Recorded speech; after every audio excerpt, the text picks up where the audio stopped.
ನಮಸ್ತೆ. ಮನಿ ಪ್ಲ್ಯಾಂಟ್‌ನ ದೈವಿಕ ರಹಸ್ಯ ಮನೆಗೆ ಐಶ್ವರ್ಯ ತರುವ ಗಿಡ ಅಂತ ಎಲ್ಲರಿಗೂ ಗೊತ್ತಿರುವಂತಹ ವಿಷಯ.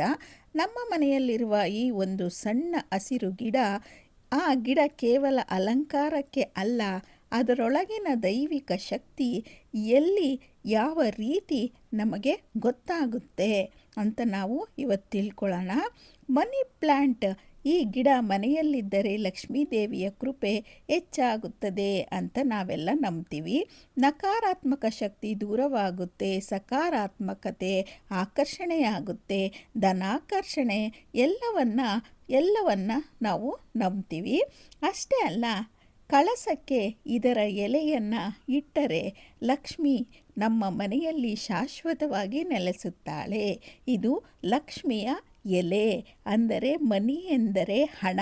ಹಣದ ದೇವತೆ, ಅಧಿದೇವತೆ ಯಾರು? ಲಕ್ಷ್ಮಿ ಅಲ್ಲವೇ? ಆದ್ದರಿಂದ ಈ ಎಲೆಯನ್ನು ಕಳಸಕ್ಕೆ ಇಟ್ಟು ಪೂಜೆ ಮಾಡಿದರೆ ಅದರ ಪವರು ನಮಗೆ ಆಮೇಲೆ ಗೊತ್ತಾಗುತ್ತೆ. ಆ ಪೂಜೆಯ ಶಕ್ತಿ ಇನ್ನಷ್ಟು ಹೆಚ್ಚಾಗುತ್ತೆ ಈ ಕಳಸದ ಎಲೆಯಿಂದ ಎಂಬುದು ಒಂದು ಪುರಾತನ ನಂಬಿಕೆ. ಹಾಗಾದರೆ ಮನಿ ಪ್ಲ್ಯಾಂಟ್ನ ನಿಜವಾದ ಆಧ್ಯಾತ್ಮಿಕ ಮಹತ್ವ ಏನು ಅಂತ ತಿಳ್ಕೊಳ್ಳೋಣ. ಯಾವ ದಿಕ್ಕಿನಲ್ಲಿ ಇಡಬೇಕು? ಯಾಕೆ ಈ ಗಿಡವನ್ನು ದೈವಿಕ ಗಿಡ ಅಂತ ಕರೀತಾರೆ? ಇದನ್ನೆಲ್ಲ ನಾವಿವಾಗ ನೋಡ್ತಾ ಹೋಗೋಣ. ಭಾರತೀಯ ಸಂಪ್ರದಾಯದಲ್ಲಿ ಹಸಿರು ಗಿಡಗಳಿಗೆ ಬಹಳ ಮಹತ್ವ ಅಲ್ವಾ? ತುಳಸಿ, ಬಿಲ್ಪತ್ರೆ, ಅಶ್ವತ್ಥ ಮರದಂತಹ ಕೆಲವು ಗಿಡಗಳನ್ನು ಪವಿತ್ರ ಅಂತ ನಾವು ಕೇಳಿದ್ದೀವಿ, ನೋಡಿದ್ದೀವಿ. ಅದೇ ರೀತಿ ಇಂದಿನ ಕಾಲದಲ್ಲಿ ಮನಿ ಪ್ಲ್ಯಾಂಟ್ ಕೂಡ ಒಂದು ಶುಭ ಸಂಕೇತವಾಗಿ ಪರಿಗಣಿಸಲಾಗಿದೆ. ಇವತ್ತಿನ ದಿನದಲ್ಲೂ ಸಹ ಮನಿ ಅಂದರೆ ಹಣ, ಪ್ಲ್ಯಾಂಟ್ ಅಂದರೆ ಬೆಳೆಯುವ ಗಿಡ. ಹಣ ಬೆಳೆಯುವ ಗಿಡ ಮನಿ ಪ್ಲ್ಯಾಂಟ್. ಆದ್ದರಿಂದ ಈ ಗಿಡದ ಎಲೆಗಳನ್ನು ನೀವು ಕಳಸಕ್ಕೂ ಸಹ ಬಳಸಿದರೆ ನಿಜವಾಗ್ಲಿಯೂ ಶಾಶ್ವತವಾದ ಅಭಿವೃದ್ಧಿ ನಿಮ್ಮ ಮನೆಯಲ್ಲಿ ನಿಮಗೆ ಕಾಣೋದಕ್ಕೆ ಸಿಗುತ್ತೆ. ವಾಸ್ತು ಮತ್ತು ಫೆಂಗ್ ಶೂಯಿ ಪ್ರಕಾರ ಮನಿ ಪ್ಲ್ಯಾಂಟ್ ಮನೆಯೊಳಗಿನ ಸ್ತಬ್ಧ ಶಕ್ತಿಯನ್ನು ಚಲನೆಯಲ್ಲಿ ತರುತ್ತೆ. ಮನೆಯ ವಾತಾವರಣದಲ್ಲಿ ಪಾಸಿಟಿವ್ ಎನರ್ಜಿ ಹೆಚ್ಚಾಗುವಂತೆ ಮಾಡುತ್ತೆ. ಮನಸ್ಸಿಗೂ ನೆಮ್ಮದಿ ಸಿಗುತ್ತೆ ಈ ಗಿಡದ ಮಹಿಮೆಯಿಂದ, ಅಂದರೆ ಮನೆಯಲ್ಲಿ ಇರುವುದರಿಂದ. ನಮಗೆ ಹಿರಿಯರು ಹೇಳ್ತಾ ಇದ್ರು, ಹಸಿರು ಬಣ್ಣವು ಶ್ರೀ ಮಹಾಲಕ್ಷ್ಮಿಯ ಕೃಪೆಯ ಪ್ರತೀಕ. ಆದ್ದರಿಂದ ಮನಿ ಪ್ಲ್ಯಾಂಟನ್ನು ಐಶ್ವರ್ಯದ ಸಂಕೇತವಾಗಿ ನಾವು ಕಾಣ್ತೀವಿ. ಕೆಲವರು ಶುಕ್ರವಾರದ ದಿನ ಮನಿ ಪ್ಲ್ಯಾಂಟ್ಗೆ ನೀರು ಹಾಕಿ ಓಂ ಶ್ರೀ ಮಹಾಲಕ್ಷ್ಮಿಯೇ ನಮಃ ಎಂದು ಜಪ ಮಾಡ್ತಾರೆ. ಇದರಿಂದ ಮನೆಯಲ್ಲಿ ಶುಭ ಶಕ್ತಿ ಹೆಚ್ಚಾಗುತ್ತೆ ಎಂಬ ನಂಬಿಕೆ ಇದೆ. ಮತ್ತೊಂದು ವಿಷಯ, ಗಿಡವನ್ನು ಇಟ್ಟರೆ ಮಾತ್ರ ಅದ್ಭುತವಾಗುವುದಿಲ್ಲ. ಮನೆಯಲ್ಲಿ ಶುದ್ಧ ಮನಸ್ಸು, ಒಳ್ಳೆಯ ಮಾತು, ದೇವರ ಭಕ್ತಿ ಇರುವಾಗ ಮಾತ್ರ ಆ ಶಕ್ತಿ ಕಾರ್ಯಕ್ಕೆ ಬರುತ್ತೆ. ಕಳಸಕ್ಕೆ ಮನಿ ಪ್ಲ್ಯಾಂಟ್ ಎಲೆ ಏಕೆ ಇಡುತ್ತಾರೆ? ಇದು ತುಂಬ ವಿಶೇಷವಾದ ದೈವಿಕ ನಂಬಿಕೆ. ನಾವು ಪೂಜೆ ಮಾಡುವಾಗ ಕಳಸ ಸ್ಥಾಪನೆ ಮಾಡುತ್ತೇವೆ. ಕಳಸ ಅಂದರೆ ದೇವರ ಶಕ್ತಿಯನ್ನು ಆಹ್ವಾನಿಸುವ ಪವಿತ್ರ ಸಂಕೇತ. ಸಾಮಾನ್ಯವಾಗಿ ಮಾವಿನ ಎಲೆಗಳನ್ನು, ವಿಳೆದೆಲೆಗಳನ್ನು ನಾವು ಕಳಸಕ್ಕೆ ಇಡ್ತೀವಿ. ಆದರೆ ಕೆಲವು ಕಡೆ ಈ ಮನಿ ಪ್ಲ್ಯಾಂಟಿನ ಜೀವಂತ ಶಕ್ತಿ ಸಂಕೇತವಾಗಿ ಇರುವಂತಹ ಮನಿ ಪ್ಲ್ಯಾಂಟ್ ಎಲೆಗಳನ್ನು ಸಹ ಬಳಸ್ತಾರೆ.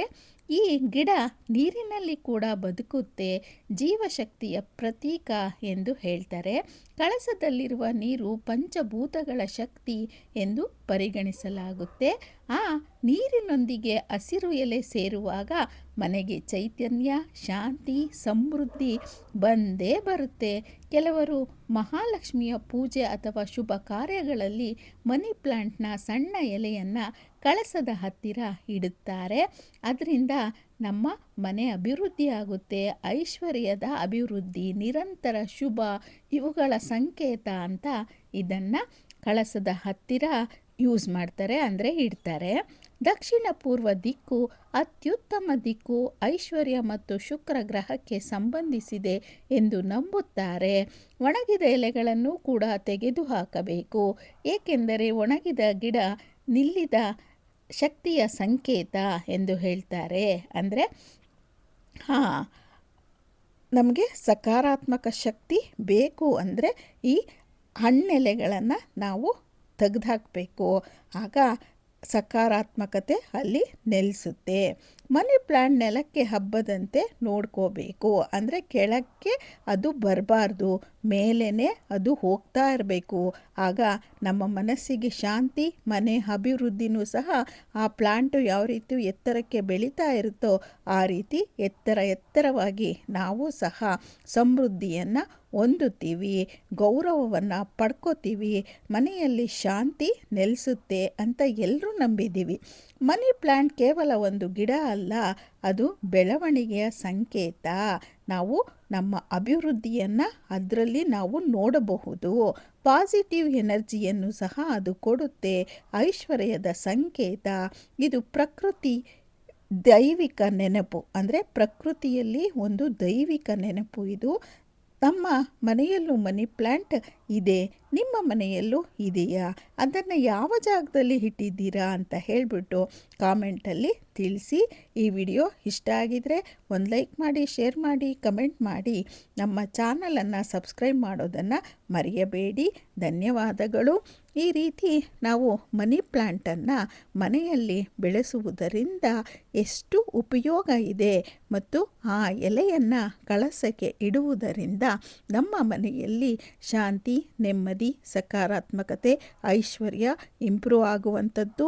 ಯಾರಿಗೆ ಕೆಲಸಗಳಿಲ್ಲ, ನೀವು ಕೆಲಸಗಳನ್ನು ಹುಡುಕ್ತಾ ಇದ್ದೀರಾ, ಎಲ್ಲವೂ ಸಹ ನಿಮಗೆ ಈ ಮನಿ ಪ್ಲ್ಯಾಂಟು ತಂದು ಕೊಡುತ್ತೆ. ಇದನ್ನು ನೀವು ಮನೆಯಲ್ಲಿ ಬೆಳೆಸಿ ಮತ್ತು ಅದನ್ನು ಮನೆ ಮುಂದೆನೂ ಸಹ ಬೆಳೆಸುವುದರಿಂದ ತುಂಬ ಉಪಯುಕ್ತ. ಈ ಪೂಜೆಗಳಲ್ಲೂ ಸಹ ಇದನ್ನು ಬಳಸಬಹುದು. ಇದನ್ನು ಲಕ್ಷ್ಮೀ ಎಲೆ ಅಂತಲೇ ಕರೀತಾರೆ, ಲಕ್ಷ್ಮೀ ಗಿಡ ಅಂತಲೇ ಕರೀತಾರೆ. ಎಲ್ಲಿ ಲಕ್ಷ್ಮಿ ಇರ್ತಾಳೋ, ಎಲ್ಲಿ ನಮಗೆ ಮನಸ್ಸಿಗೆ ಶಾಂತಿ ಇರುತ್ತೋ ಅಲ್ಲಿ ನಾವು ಇದನ್ನು ಬೆಳೆಸಬಹುದು. ನಮ್ಮ ಅಭಿವೃದ್ಧಿಯನ್ನು, ನಮ್ಮ ಮನೆಯ ಎಲ್ಲರ ಕುಟುಂಬದ ಆರೋಗ್ಯವನ್ನು ಕಾಪಾಡುವಂತಹ ಗಿಡ ಇದು. ನಮಸ್ತೆ.